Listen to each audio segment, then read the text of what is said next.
ఇవన్నీ ప్రిడిక్ట్ చేయాలి, ఇది నాకు క్లియర్గా లోపం కనిపిస్తుంది, మీరు చాలా ఈజీగా తీసుకున్నారు, మీరు ఎందుకు ఈ విధంగా చేశారనేటువంటి కూడా వ్యక్తం చేశారు ఆయన. సో రేపు సీఎం గారు వస్తారు కాబట్టి ప్రెస్ మీట్ కూడా ఉంటుంది. ఇంకా రేపే సీఎం గారే వీటన్నిటికీ అడ్రస్ చేస్తాడని అనుకుంటున్నాం. కదా చేసేదంతా కూడా అధికారులే కదా, ఇంకెవరికి బాధ్యత ఉంటుంది.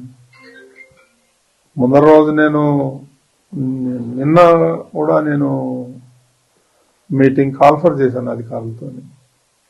ఏం చేస్తున్నారు ఏంటి నేను అడగటం కూడా జరిగింది. చాలా ఈజీగా తీసుకోవద్దండి మీరు, నాకు ఇన్ఫర్మేషన్ ఉంది గొడవలు జరుగుతాయేమో అని. అందుకని నేను ఈరోజు మార్నింగ్ కూడా ప్రెస్ మీట్లో అదే చెప్పాను.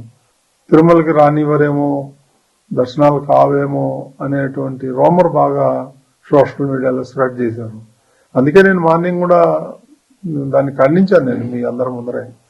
అలాంటిది ఎవరు ఉండదు, ఎవరైనా రావచ్చు తిరుమలకి, దర్శనంకు మాత్రం టోకన్లు ఉండాలి తప్ప తిరుమలకి రావద్దని ఎవరు అనలేదు. ఎవరైనా రావచ్చు అని పొద్దున్నే నేను స్టేట్మెంట్ కూడా ఇచ్చాను. నాకు తెలుసు ఏ గొడవ అవుతుందేమో అనే నాలో అనుమానం ఉంది. నేను అధికారుల దగ్గర కూడా వ్యక్తం చేశాను. ఎస్పీ దగ్గర కూడా నేను టెంపుల్లో కనిపిస్తే చెప్పాను, మీరు ఆషామాషిగా తీసుకోవద్దండి, దీన్ని జాగ్రత్తగా చేయండి. అప్పుడు అన్నారు వాళ్ళు 5,000 మంది పోలీసులను పెడుతున్నామండి, మేము చూసుకుంటామండి, అది ఇది అని అన్నారు నాతో.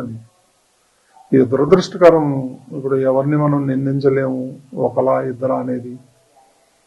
ఇది పొరపాటు జరిగిపోయింది, మరి దానికి చింతించడం తప్ప మనం చేసేదేం లేదు ఈ టైంలో. ఇప్పుడు కుట్రేమి ఉండవు అండి దీంట్లో, ఎందుకు ఉంటాయి కుట్రలు కానీ అవన్నీ అబద్ధాలు.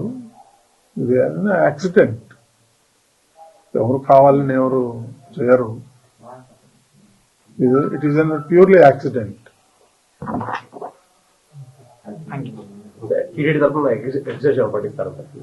రేపు ముఖ్యమంత్రి గారు ప్రకటిస్తారు.